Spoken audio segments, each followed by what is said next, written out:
Welcome back to Rose Moments, a channel where I share my moments with you. And I'm so glad I'm filming a video because I look a mess. Got my 2 pimples that I just popped. Miss Scabby right here. Like, oh, let's film a video. And now that I've started recording, I realized that I look a mess, and now I'm putting a moisturizer on my dry skin. Chop-suey comes from the Cantonese word da-suey. Cantonese, not Mandarin. Cantonese and Mandarin, completely different languages. The word da-suey. Just found a piece of my lunch. Da-suey literally means a little bit of everything mixed together, and da-suey in English is spelled and spoken like chop suey. And Asians over time, for some reason, nicknamed their Chinese takeaway to be called chop sueys. So people are like, oh, I'm just gonna go work at my dad's chop suey, or I'm just gonna go visit my mom in a chop suey. History, whatever. So I would say a lot of British Chinese, maybe even American Chinese, I don't know.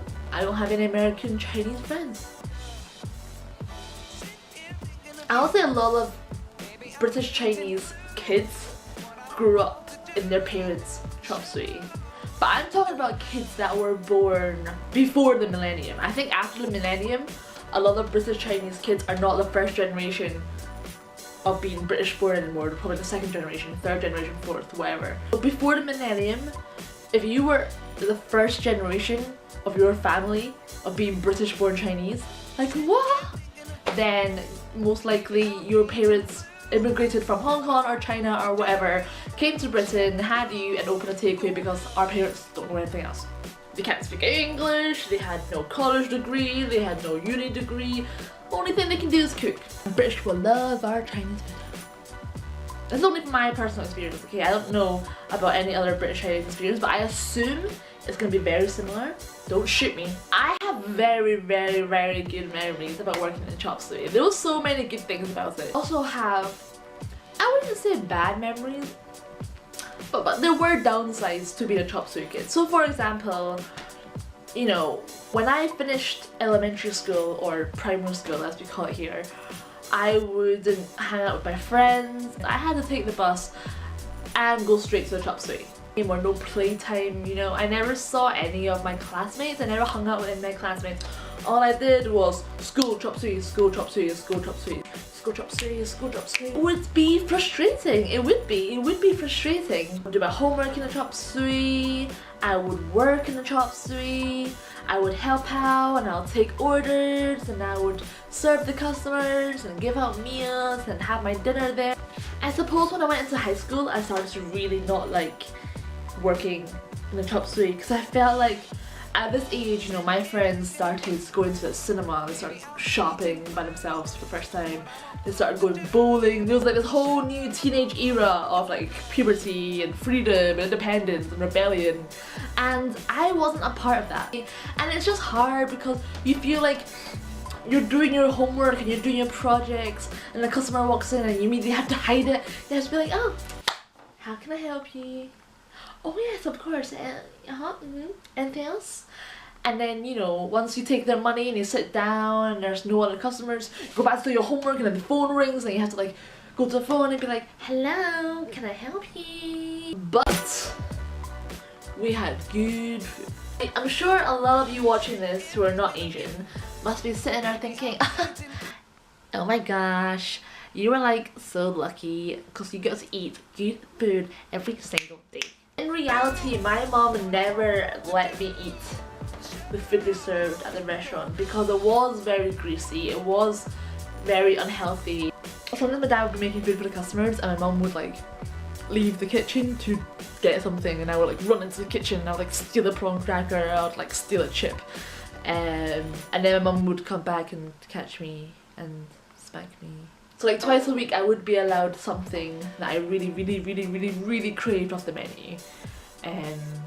But most of the time I just ate what she cooked, and she would just cook like really healthy Chinese food. Because we got no free choice. We sold our takeaway when I was halfway through high school. And I was finally allowed freedom to kind of do whatever I wanted after school with my friends.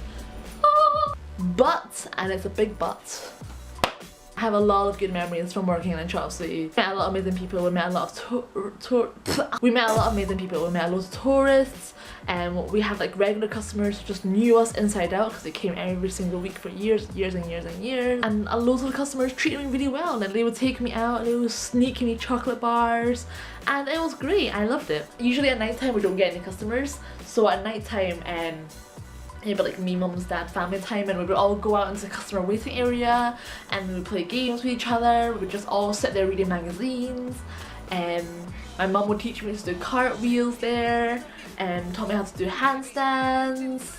Sometimes we played like skipping games, and our waiting area was actually quite small now that I think about it, but because I was young it just seemed to me like massive. But obviously now I can't go back and do skipping games or handstands or cartwheels because now I'm just too big.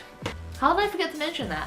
One bad thing about working at Chop Suey is the smell. I would go in smelling like Chanel, and I would come out as if I'd been battered and deep fried and like covered in sauce and salt and some sweet and sour sauce and some curry and some satay sauce and some kung po sauce and any other Chinese sauce that you can think of. Like a few weeks ago I was picking up my cousin who still works at her parents, and you know, just me in my car smelling damn minty fresh, and then she comes and sits in my car and it's like you forget how strong it is, because when you work in a Chop Suey you don't realise how bad it smells because you get used to the smell so quickly. When I was younger and I would walk home from Chop Suey, and sometimes I would bump into like my classmates from school and they'll just be like, oh man, you stink of Chinese, and I just never used to get it. It's like my Pakistani friends. I always go to her house and she's like, yeah, my hair smells of curry. And no, that was not a racist joke, okay? That's genuinely what my Punjabi friend says about herself. Seriously. I don't smell anymore though. I smell like Tresemme now.